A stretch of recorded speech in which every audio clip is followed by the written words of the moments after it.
Bismillahirrahmanirrahim. Assalamualaikum warahmatullahi wabarakatuh. Perkenalkan, nama saya Priyantafa Oktavianto dengan NIM 2022-51090 dengan program studi di Teknik Informatika di kelas C.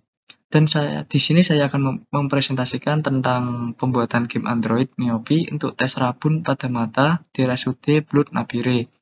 Kepada dosen pengampu Bu Rizky Sari Mai Maharani, Skom dan Mkom.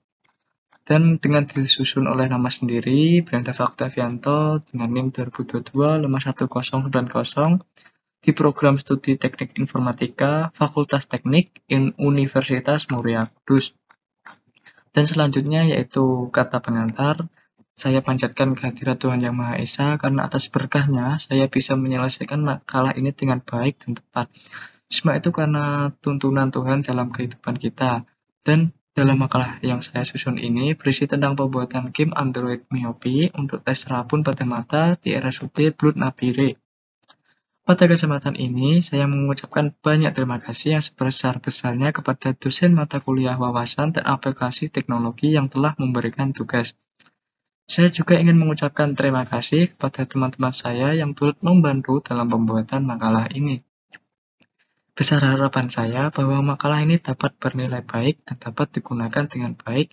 Saya menyadari bahwa makalah yang saya susun ini belumlah sempurna. Untuk itu, saya harapkan kritik dan saran untuk penyempurnaan dalam pembuatan makalah selanjutnya. Untuk sesudah dan sebelumnya, saya ucapkan terima kasih. Baik, untuk selanjutnya yaitu masuk ke dalam daftar isi. Dan selanjutnya, kita masuk ke dalam bab 1 pendahuluan. Latar belakangnya adalah organ vital manusia difungsikan untuk melihat adalah mata. Mata adalah kamera yang berperan penting dalam menunjang aktivitas manusia sehari-hari. Suatu objek dapat terlihat jelas atau tidak tergantung dari kemampuan refraksi cahaya dalam mata. Apabila terdapat kelainan atau penyakit mata, maka dapat mengganggu penglihatan seseorang. Hal ini kurang efisien apabila pasien memiliki keterbatasan jarak, waktu hingga biaya untuk berkonsultasi langsung. Penelitian ini bertujuan untuk membuat peranti pengukur kadar miopi atau rabun jauh dan hipermetropi atau rabun dekat pada mata. Komponen utama yang digunakan adalah Raspberry Pi sebagai mikrokontroler utama untuk memproses data, penampil LCD untuk menampilkan hasil informasi pengukuran, dan smartphone Android digunakan untuk menampilkan huruf sebagai media uji yang akan dijawab oleh pasien, sehingga Raspberry Pi memproses data suara dari pasien apakah jawabannya benar atau salah. Dan selanjutnya yaitu rumusan masalah. Berdasarkan latar belakang yang telah disebutkan di atas, rumusan masalah pada penelitian ini yaitu yang pertama yaitu bagaimana cara game Android bisa mendeteksi seberapa parahnya mata rabun jauh atau miopi. Yang kedua, bagaimana agar pengembangan aplikasi game Android tes mata rabun bisa terimplementasikan kepada penggunanya. Selanjutnya yaitu batasan masalah. Batasan masalah dari penelitian ini yaitu satu, dengan pengembangan aplikasi ini sangat penting untuk penderita mata rabun. Yang kedua, pemanfaatan game Android tes mata rabun tidak perlu mengeluarkan biaya tinggi.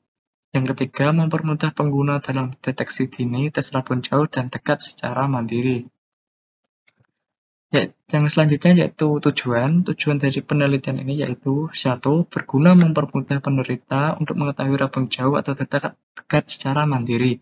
Yang kedua, mengembangkan aplikasi Android tes mata rabun secara offline. Yang ketiga, berguna untuk membuat sebuah perangkat untuk mengukur kadar gangguan mata, khususnya miopi. Selanjutnya yaitu manfaat. Manfaat dari penelitian ini yaitu satu, game ini dirancang sedemikian rupa untuk menguji kejelasan penglihatan pengguna apakah mereka mungkin mengalami masalah rabun atau tidak. Yang kedua, game ini memberikan kemudahan aksesibilitas dan meningkatkan kesadaran masyarakat tentang kesehatan mata. Yang ketiga, aplikasi ini membantu dalam mengumpulkan data mengenai masalah miopi dan wilayah tersebut. Selanjutnya yaitu masuk ke dalam bab 2, kajian pustaka dan landasan teori, yaitu jurnal atau penelitian terdahulu. Pada bagian ini akan dijelaskan hasil-hasil penelitian yang bisa dijadikan acuan dalam topik penelitian ini. Berikut dijelaskan beberapa penelitian terdahulu yang telah dipilih. Yang pertama, penelitian oleh Haldayeni yang berjudul Peranti Pengukur Kadar Gangguan Mata Miopi. Dalam penelitian ini menjelaskan tentang pengertian miopi dan serta tujuan dan manfaat bagi penderita rabun jauh dapat memeriksa kesehatan mata secara mandiri.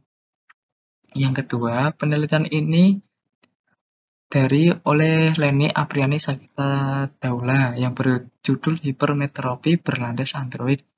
Dalam penelitian ini menjelaskan tentang perancangan alat dan membahas hasil pengujian apakah mereka mengalami rabun mata atau tidak. Selanjutnya yaitu landasan teori.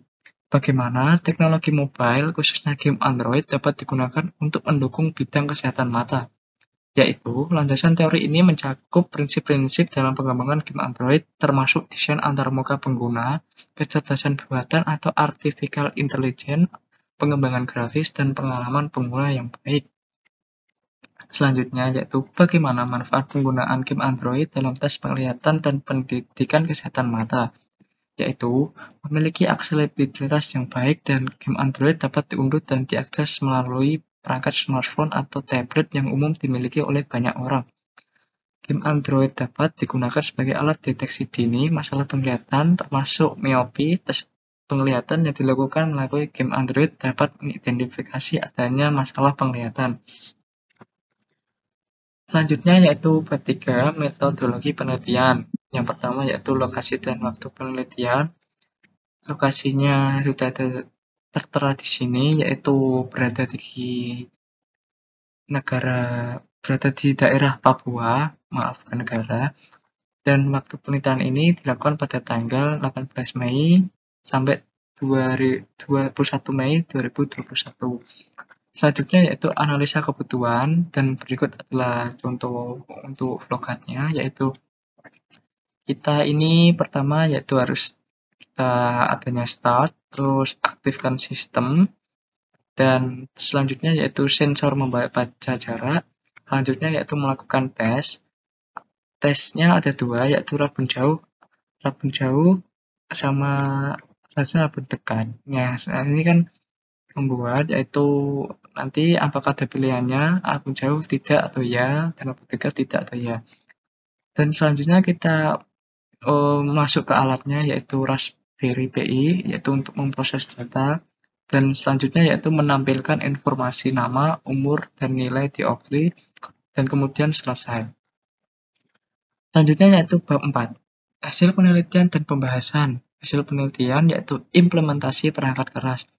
Pada tahapan ini, implementasi perangkat keras ini adalah untuk menampilkan hasil dari rangkaian-rangkaian yang telah dibuat sebelumnya, di mana rangkaian tersebut akan ditampilkan dalam bentuk gambar. Dengan demikian, dapat dilihat rangkaian alat tersebut secara keseluruhan dan cara kerjanya. Di bawah ini merupakan keseluruhan alat. Kita lihat ini adalah HP, smartphone Android, dan ini adalah alatnya yang digunakan untuk mendeteksi rabun jauh atau dekat. Kita adanya box, LCD touchscreen, dan sensor ultrasonic, dan ini alat-alat yang lain seperti kabel USB, tripod, dan power bank. Selanjutnya yaitu hasil pengujian keseluruhan, yaitu ada nomor, pengujian, aksi, hasil, dan gambar. Kita adanya hasil, ini yang pertama yaitu pengujiannya LCD, ada gambarnya di sebelahnya, yaitu aksinya, yaitu dengan mengaktifkan Raspberry Pi dan menghubungkannya ke adaptor. Dan hasilnya, Raspberry dapat mengaktifkan LCD. Yang kedua yaitu pengujian sensor. Dengan mengukur jarak menggunakan sensor, sensor dapat mendeteksi jarak dengan error pengukuran besar 0%. Selanjutnya yaitu pengujian form login dengan memasukkan username dan password saja. Kemudian nanti ada login berhasil, kemudian diarahkan ke form utama. Untuk pengujian form test, dengan mengklik tombol tes yang ada di form home, kemudian melakukan tes dengan menjawabnya menggunakan suara. Form test menampilkan media tes, info jarak, serta text box yang digunakan untuk input nama, umur, dan pasien. Selanjutnya yaitu pengujian form input data dengan cara browse foto ke galeri smartphone, kemudian memasukkan kata kunci dan tekan tombol simpan.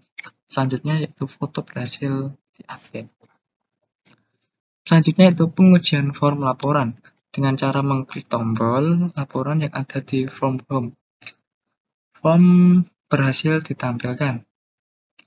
Dan ini adalah gambarnya data laporan pasien tes. Kemudian untuk kelemahan perangkat ini adalah pada kualitas input suara melalui Google Speech to Text yang kurang jelas dikarenakan jarak dari smartphone ke user yang terlalu jauh, sehingga diperlukan perangkat audio berupa handset Bluetooth sebagai perangkat penginput suara. Penelitian hanya memfokuskan pengukuran untuk rabun jauh dan rabun dekat. Untuk pengembangan selanjutnya, bisa ditambahkan kelainan refraksi mata yang lain seperti pengukuran mata silindris. Dan selanjutnya masuk ke daftar pustaka yang nantinya akan ada dari jurnalnya tersebut. Untuk presentasi kali ini apabila ada kata-kata yang salah, mohon dimaafkan sebesar-besarnya. Saya sendiri belum sempurna untuk membuat makalah ini. Apabila ada yang salah, mohon dikritik dan sarannya untuk pembuatan makalah selanjutnya agar bisa lebih baik. Sekian dari saya. Wassalamualaikum warahmatullahi wabarakatuh.